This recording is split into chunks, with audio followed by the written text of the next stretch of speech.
વડોદરાના વાઘોડિયામાં એપાર્ટમેન્ટની બાલ્કની તૂટી પડી। મોડી રાત્રે અંબિકા એપાર્ટમેન્ટની બાલ્કનીનો ભાગ ધરાશાય। દુર્ઘટના બાદ 30 જેટલા મકાનોને ખાલી કરાવવામાં આવ્યા છે। બાલ્કની તૂટવાની ઘટનામાં એકને ઈજા પણ પહોંચી છે। ફાયરની ટીમે 6 લોકોને બહાર કાઢ્યા। સ્થાનિકો સંબંધીઓને ત્યાં રહેવા માટે હાલ અત્યારે મજબૂર બન્યા છે। સરકાર રહેવાની વ્યવસ્થા કરી આપે તે પ્રકારની માંગ કરાઈ। पता नहीं ऊपर से माड़ा गिरा, फिर नीचे का गिरा और एक लेडीज़ को ज़्यादा लगा है, वो भी हॉस्पिटल में है, आईसीयू में है वो। अभी हम मंदिर पे रहते हैं, वहाँ पे खाना खाते हैं और अभी हमारी कोई व्यवस्था नहीं है। हम एक ही जोड़ी में घर से निकले हैं, हमारा कोई यहाँ पे कोई धनी दाई नहीं है। हमारा घर से तो बेघर हो गए हम लोग। तो हमारी तो स्थिति है नहीं कि हम नवा घर बना पावे। इनको तो यही है कि तुम नवा घर कहीं बना के दे दो हमको।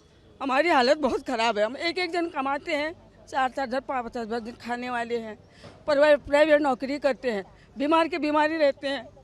हालत बहुत ख़राब हो गई है। हमारा तो कोई इधर सगा संबंधी भी नहीं है। हम बाहर के रहने वाले, उत्तराखंड के रहने वाले। અત્યારે તો બેઝિક સમસ્યા ખાવું ક્યાં, પીવું ક્યાં, શરમમાં રહેવા ક્યાં જવાનું, અમારા આ એક જ હતી માયા મૂડી અને એ જ ખતમ થઈ ગઈ।